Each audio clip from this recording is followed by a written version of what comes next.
एक तरफ सलाम मुतासरीन खुले आसमान तले इमदाद के मुंतज़िर हैं और दूसरी जानिब राशन मनपसंद अफराद में तकसीम होने लगा है। जी हाँ, अंबर में सरकारी राशन रात के अंधेरे में सिफारशियों को बांटा जाने लगा है। ये एक फुटेज भी सामने आई है। मुतासरीन ने इल्ज़ाम आयद किया है कि रेवेन्यू अफसरान अपनों को नवाज रहे हैं। ज़रा आपको दिखा देते हैं।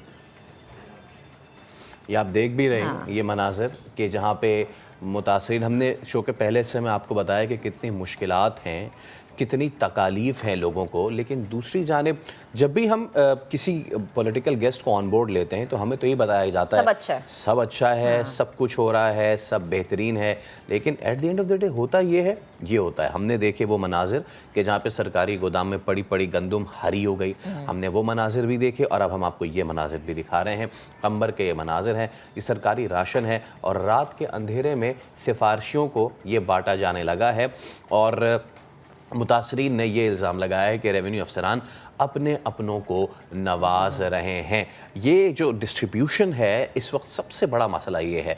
एक मसला उन NGOs को आ रहा है कि जो रास्ते में जिनके ट्रक्स लूटे जा रहे हैं, और दूसरा मसला अब ये आ रहा है हकदार तक नहीं पहुंच रहा है।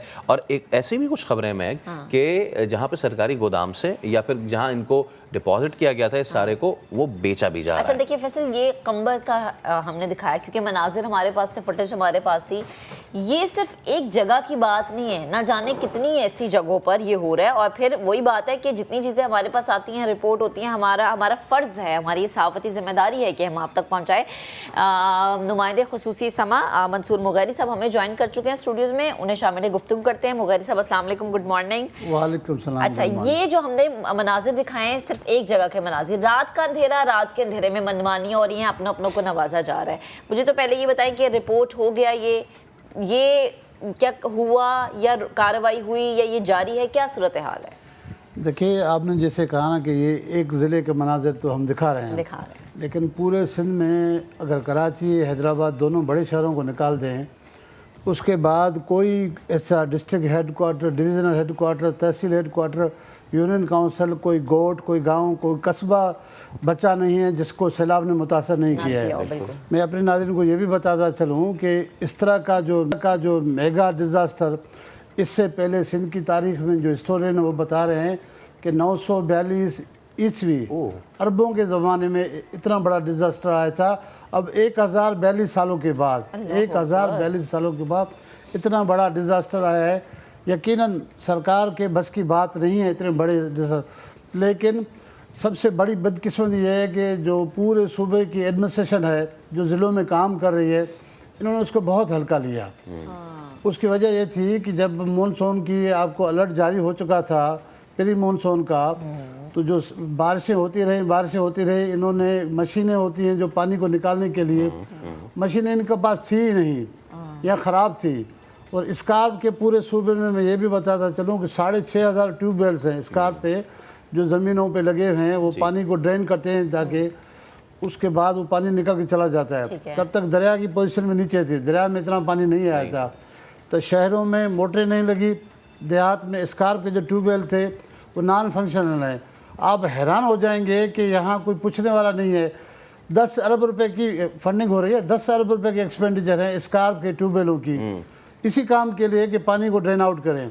लेकिन वो अगर मैं कहूँ 90% जो है वो डिसफंक्शनल है, तो भी ये गलत फिगर नहीं है। 10 अरब में से इसका 90% नॉन फंक्शनल है और उनकी तनख्वाहें भी जा रही हैं। किसको जा रही हैं? इनसे कोई पूछने वाला नहीं है। आप हैरान हो जाएंगे कि 10-12 सालों में जितनी तबाही इरिगेशन डिपार्टमेंट में हुई है ना, जितना करप्शन यहाँ हुआ है, आप दिल करता है रोने के लिए। अब मंसूर भाई, अब ये जो सूरत हाल बनी हुई है इस वक्त, ये सरकारी गोदाम से इस तरीके के मामलात होना, ये किसी हाई अप ने इसका कुछ किसी तक पहुंची है? ये किसी ने कहा है कि अच्छा ये सरकार की तरफ से हो रहा है तो चले हम कुछ करते हैं? देखिए, अभी तक गवर्नमेंट की जानिब से कोई बड़ा एक्शन नज़र नहीं आया, लेकिन ये हुआ ज़रूर है कि जुडिशरी की जानिब से जो मॉनिटरिंग जज थे हाई कोर्ट के, जनाब जस्टिस आफ्ताब गोरड़ साहब, वो स्पेशली कंबर गए थे। अच्छा, वो क्योंकि उसी एरिया में उसका गांव भी है, रहता भी है, तो उसने कंबर की इंतज़ामिया की एक बिल्कुल क्लास ली है। हमने वो ख़बर भी चलाई है कि उन्होंने कहा है कि भाई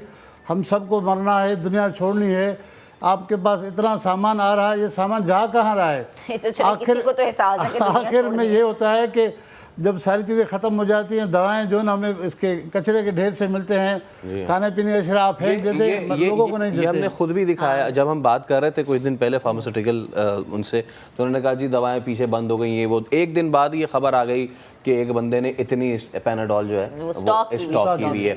अब मंसूर, ये सूरत हाल है कि ये जो ख़ास तौर पे सामान की तरसील है, सबसे बड़ा मसला इसका आया हुआ है। लोग जो लेकर जा रहे हैं वो भी बीच में लुट रहा है, ठीक है ना, जो यहाँ पे पहुँच रहा है वो भी सरकारी गोदाम में चीज़ें हुई हुई हैं। तो इसका क्या सलूशन है, लोगों तक ये चीज़ कैसे पहुँचेगी? इससे पहले भी ये एक चीज़ मैं अपने नाज़रीन से शेयर करता चलूँ कि कंबर के सेशन जज ने नसीराबाद एक टाउन है डिस्ट्रिक्ट में, वहाँ छापा मारा प्राइवेट गोदाम पे। एक हिंदू सेठ का गोदाम था जहाँ पर इन्होंने चीज़ें छुपा के रखी थी, टेंट और राशन बाशन। उनको इन्फॉर्मेशन मिली, हमने ये खबरें भी चलाई, तो वो गोदाम सील हो गया। उस बंदे को गिरफ्तार किया गया। कहा गया उस बंदे ने, सेठ ने, कि मेरे गोदाम पे पीपल्स पार्टी का वर्कर है, उसने ये सामान रखवा है। अच्छा भाई, पीपल्स पार्टी के वर्कर को ये सामान किसने दिया है? हाँ, कोई तो है ना पीछे, कहीं से तो कंबर ये का चीज़ शुरू जो हुई है। पहले वाला डिप्टी कमिश्नर था उसको चेंज किया गया, नया रखा गया है। वो इतना फट्टू है, डरपोक है। उसको लोकल जो लोग हैं, जो एमपी हैं, उन्होंने थोड़ा थ्रेड किया तो एक हफ्ता तक वो घर से बाहर नहीं निकला। अब मुझे पता है ये पोजीशन है, लोग सबसे बुरे हालात कंबर के हैं, दादू के हैं। अब रोज़ाना किसी न किसी कैंप में कोई बच्चा मर रहा है, कोई बड़ा मर रहा है, अद्वियात नहीं है।